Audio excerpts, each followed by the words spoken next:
बच्चों को क्या वॉकर देना चाहिए या फिर नहीं देना चाहिए, और मैंने क्या अपने बच्चों को वॉकर दिया था और मेरे क्या एक्सपीरियंस रहे हैं, मैं सब कुछ आज इस वीडियो में डिस्कशन करने वाली हूँ। वीडियो काफ़ी इन्फॉर्मेटिव है, प्लीज़ शुरू से लेकर लास्ट तक ज़रूर देखिएगा।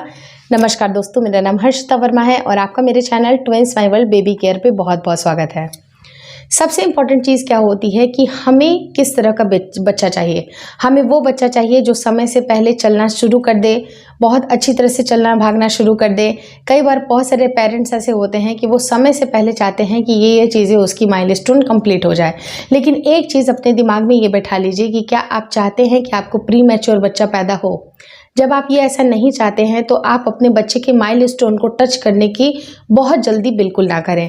अब वॉकर देने का सबसे पहला मकसद यही होता है पेरेंट्स का कि पेरेंट्स ये चाहते हैं कि बच्चा जल्दी से जल्दी चलना सीख जाए, अपने पैरों पर खड़ा होना सीख जाए, लेकिन ऐसा बिल्कुल नहीं होता है। चाहे आप बच्चे को वॉकर दीजिए या फिर नहीं वॉकर दीजिए, जब बच्चे का सही समय आता है तभी वो चलना शुरू करता है। ऐसा नहीं है कि वॉकर आपके बच्चे को हेल्प कर देगी, आप बच्चे को हेल्प करा सकते हैं। वॉकिंग कराने के लिए बहुत ज़्यादा ज़रूरी है कि पेरेंट्स बच्चों के ऊपर ध्यान देना शुरू कर दें। अगर आपको वॉकर नहीं इस्तेमाल करना है तो आप धीरे धीरे धीरे करके बच्चों के हाथ पकड़ के चलाना या फिर उनको थोड़ा सा उठाना, उनके पैरों का थोड़ा सा सहारा देना, वहाँ से शुरुआत कर सकते हैं। लेकिन बेसिकली पूरी की पूरी डिपेंडेंसी आपको वॉकर से नहीं होनी चाहिए। एक रिसर्चेस द्वारा पाया गया है कि कनाडा गवर्नमेंट में बहुत सारे ऐसे भी केसेस आए हैं जहाँ पर वॉकर देना बच्चों के लिए हितकर नहीं रहा है। बच्चों को हेड इंजरी, नेक इंजरी बहुत ज़्यादा कॉमनली देखी गई है। कुछ बच्चों ने अपनी जान को भी बहुत ज़्यादा लॉस में लिया है। तो अगर डॉक्टर की बात मानी जाए तो वॉकर देना सही नहीं होता है। क्लियर शब्दों में मैं आपको बता दूं, वॉकर देना सही नहीं होता है, लेकिन कुछ पेरेंट्स के लिए ये सही था। जैसे कि लाइक मेरे लिए ये सही था। जब भी मेरा मतलब एक सही समय आया जब मैंने वॉकर ख़रीदा और उस टाइम पे बच्चों को मैंने वॉकर दिया।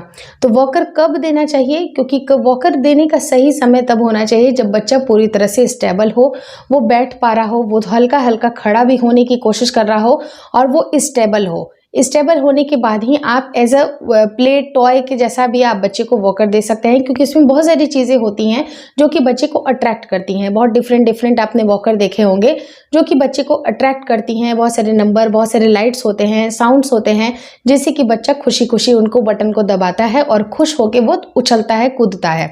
लेकिन बहुत सारे रिसर्चेस ये भी पाए गए हैं कि ये वॉकर देना सही नहीं था। उसके पीछे भी उनके एक वैलिड रीज़न थे। वैलिड रीज़न क्या था कि बहुत सारे बच्चे जिनकी पहुंच ऐसी चीज़ों पे, जैसे नुकीली चीज़ें, कोई इलेक्ट्रिसिटी वाली चीज़ें जहां पर बच्चा नहीं पहुंच रहा है, वॉकर पे बैठ के वो इन चीज़ों को आसानी से, उसका रीच बढ़ जाता है, वहां तक वो पहुंच जाता है और कई बार बहुत सारे खतरे ऑलरेडी आपके सामने आ जाते हैं। और कई बार क्या होता है कि बहुत सारे पेरेंट्स ऐसा भी करते हैं कि वो बच्चे को वॉकर पे छोड़ देते हैं और कई बार थोड़ा सा कैजुअल हो जाते हैं। वो सारी चीज़ें आपको वॉकर के साथ इस्तेमाल करना आपके लिए गलत हो सकता है। लेकिन अगर आप वॉकर के साथ, अगर बच्चे को प्रॉपर निगरानी में अगर आप थोड़े देर के लिए अगर वॉकर इस्तेमाल कर रहे हैं तो उसमें कोई हर्ज नहीं है, जो कि मैंने खुद अपने बच्चे के साथ किया था। बहुत सारे लोगों का ये भी कहना होता है कि जो राउंड शेप वाले जो होते हैं उनमें बच्चों के गिरने के चांसेस बहुत ज़्यादा होते हैं, बशर्ते कि आप थोड़े जो चौड़े वाले जो होते हैं, जो स्क्वायर वाले होते हैं, उनको आप इस्तेमाल कर सकते हैं, जिससे कि कोई परेशानी नहीं होगी।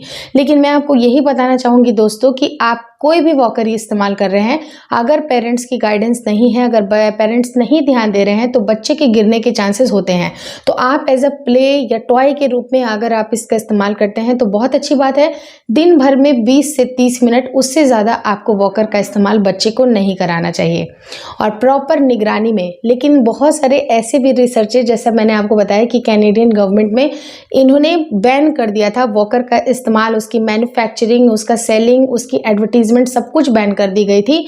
उसका रीज़न ये भी था कि पेरेंट्स के होने के अलावा भी बच्चे गिर जाते थे और बच्चा बहुत ही ज़्यादा इंजर्ड हो जाता था। तो ऐसे केस में आपको ये देखने की ज़रूरत है कि अगर आपको ये सूट नहीं करता है, अगर बच्चा जैसे आपको लग रहा है, आपको मन में आ रही है कि चलो ले या ना ले, कन्फ्यूज़न में है, तो ना ही लीजिएगा तो ज़्यादा बेहतर होगा। लेकिन ऑलरेडी अगर आपके घर में आ गया है, उसको आप वेस्ट नहीं करना चाहते हैं, तो आप 20 से 30 मिनट भी अपने निगरानी में, आप बच्चे को पूरी तरह से निगरानी निगरानी में रखते हुए ही वॉकर का इस्तेमाल करें। अकेले बिल्कुल भी बच्चे को छोड़ने की ज़रूरत नहीं है कि चलो आप इंगेज हो गए, बच्चा इंगेज हो गया, आप कुछ और कामों में अपने आप को इंगेज कर सकते हैं, लेकिन ऐसी भूल आपको नहीं करनी है।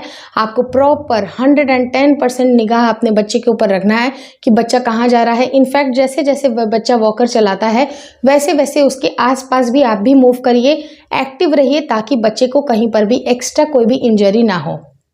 इनफैक्ट मैं अपनी अगर बात करूं तो मैंने भी बच्चे को राउंड शेप वाला जो वॉकर था वो दे दिया था, और वो ही मेरे पास अवेलेबल था। उसके नाना ने यही चीज़ें परचेज़ की थी, तो उसको मैं चेंज नहीं करा सकती थी। मुझे लगा कि मैं अच्छी तरह से निगरानी में अगर देखूंगी तो वहाँ पर गिरने के चांसेस नहीं होंगे, और भगवान के दया से मेरे बच्चे वॉकर से नहीं गिरे थे और बहुत अच्छी तरह से मैंने उनको मैनेज किया था। थोड़ी देर के लिए बैठाती थी, उसके बाद वो उतार देती थी। लेकिन जब बच्चे को आप वॉकिंग की कोशिश कर रहे हैं तो वॉकिंग की कोशिश आपको बच्चे की हाथ पकड़ के ही या बच्चे को दोनों हाथ पकड़ के उसको धीरे धीरे धीरे चलाने की कोशिश करें, क्योंकि डिपेंडेंसी अगर आपकी वॉकर की होगी तो बच्चे की मोटर स्किल्स थोड़ी सी स्लो डाउन होती है। तो उससे आप उसको एज अ प्ले या टॉय भी इस्तेमाल करके देख लीजिए, लेकिन आपको डिपेंडेंसी वॉकिंग की सिर्फ और सिर्फ अपने ऊपर रखनी है कि आप बच्चे को थोड़ा सहारा लेके आप बच्चे को चलना सिखा रहे हैं, लेकिन पूरी तरह से वॉकर के ऊपर डिपेंड बिल्कुल ना होइए। इस वीडियो में दी गई जानकारी अगर अच्छी लगी तो प्लीज़ लाइक कर दीजिएगा। चैनल पर नए हैं तो चैनल को, और भी मेरे वीडियोज़ हैं प्लीज़ एक बार उनको ज़रूर देखिएगा, और चैनल को प्लीज़ सब्सक्राइब कर दीजिए। Thank you so much for watching twins my world baby care.